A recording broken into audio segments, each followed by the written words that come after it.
Now, so if you shut up, New York City shit, man, my fault. All right.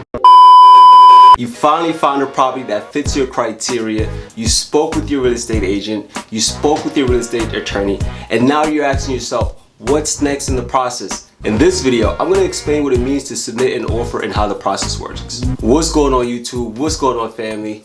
It's your boy Sir O'Neal, aka Working Man T. Troy, and I bought my first home and multi-unit rental property in Brooklyn, New York by the age of 26, and I created this YouTube channel so that you can do the same. Before we jump into this video, do me a favor and smash that like button because it helps out the channel a lot. What does it mean to submit an offer? To submit an offer means you're just reaching out to the seller of the property to let them know that you're interested in buying the property, and you give them a price that you want to purchase the property for. So this is how the process of submitting an offer works based on my experience.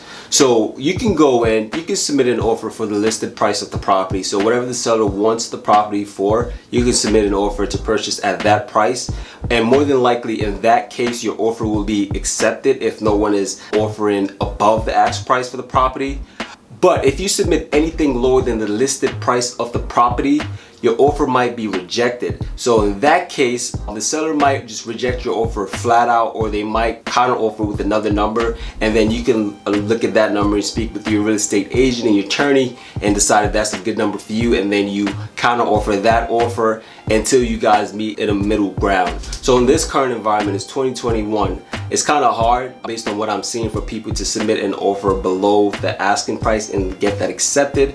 And that's because it's so many people trying to buy a house right now because interest rates are low. The pandemic really caused a lot of people to start working from home, so they don't need to live in like these large cities, and a whole bunch of different factors that's causing people to want to purchase their first properties. Now, because so many people are looking to purchase a property, and not a lot of people are looking to sell properties right now because you got the mortgage moratorium going on where you don't have to pay your mortgage right now. You can get it extended, and a lot of people don't want people in their home because of COVID or whatever the case is. So a lot of people are just not selling right now, so it's more buyers than sellers, so that makes us in the seller's market. So with that being said, people are being very aggressive with purchasing these properties. So if you offer something less than the asking price, more than likely the seller is not going to take it. They're going to go with somebody else who's going to offer the asking price or even something higher than that. So for example, I had a friend who was looking to purchase a property that was listed at $600,000.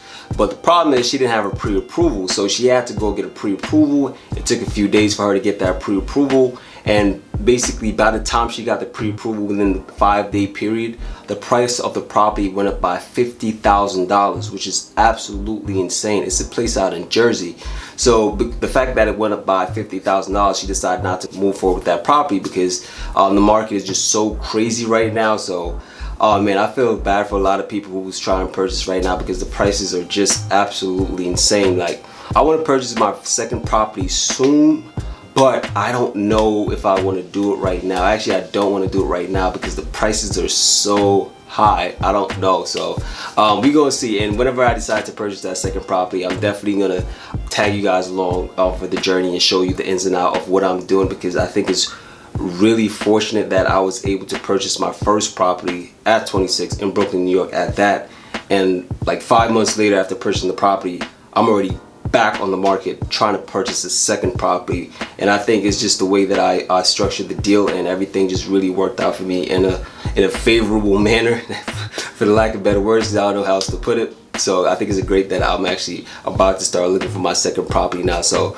I'm definitely going to keep you guys in tune with that and show you guys a lot more details on what I'm doing throughout the process to get that property. So stay tuned for that. But anyway, back to the main topic at hand, and that's submitting the offer. Now guys, once you submit that offer and the seller finally accepts your offer, that is great.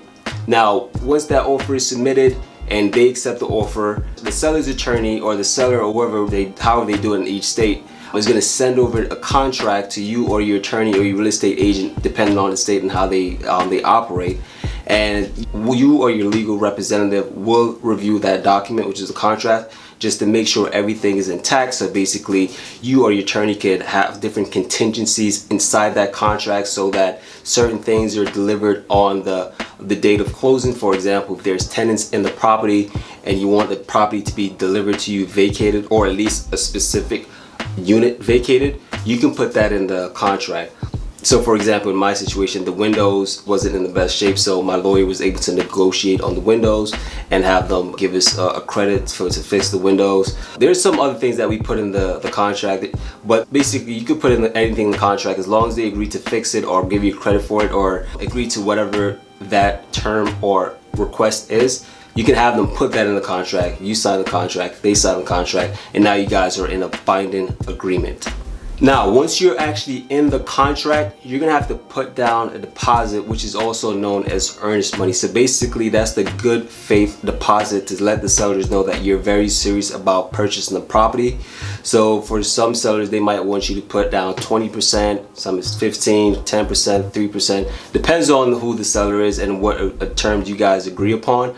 So basically, if you violate the terms of that contract and you back out and don't want to purchase the property, you can lose your earnest deposit. I had my attorney told him that I'm using an FHA loan, so I'm going to put down 3.5% of the purchase price. So therefore, I want to put 3.5% down for my earnest deposit. So she told him that I wanted to put down 3.5% for my earnest money. So basically, that's the amount I'm willing to put on the line if I'm not able to fulfill my obligation of the contract. After we got into the contract and they set out the terms, I agreed, and they agreed to the terms of the contract. I signed, they signed. I had to get my official financing for the property ASAP. So I was already in conversation with the banks. I chose 3 banks. It was M&T, Bank of America, and a local lender. I forgot their name. So basically what I did was, once I signed that contract, I ran over to the bank immediately and said, hey, I have a contract. Can I get approval of this loan ASAP? So they ran my credit. They took my W-2 forms and all the documents that was necessary. And basically they were all able to give me a different rate. Each lender gave me a loan estimate. And basically a loan estimate is just a document that provides the detail of the loan. Basically, it's going to show you what interest rate they're approving for, any points associated with that interest rates, the closing fees, all the fees that's related to the real estate transaction. It's on the loan estimate. So that's it for this video. I think that's enough information on what it means to submit an offer and also what it means to be in contract. So if you guys enjoyed this video, as always, do me a favor and please smash that like button and go ahead and drop a comment below to let me know what you're thinking about the submitting an offer. Like, are you looking to purchase a home right now? Is it too expensive for you to purchase a home right now? For me personally, the price is out the window or off the roof or whatever you want to put it. So I want to purchase property pretty soon, but I don't know if I'm going to do that right now. More than likely, I'm just going to wait and just try to hold on to my cash or figure out what the hell I'm going to do with the money.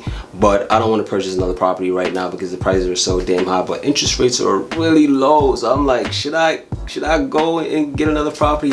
I don't know, man. We about to see. Only time will tell. So I will definitely keep you guys posted on what I do in regards to that, so that you guys can follow along with that process and other people can start purchasing their first property and then their second property and so on and so forth, man. Because at the end of the day, the name is creating generational wealth. We are buying assets. We done buying liability. No more liabilities, man. We buying straight assets, and we gonna take it all the way to the top. As always, thank you guys so much for watching.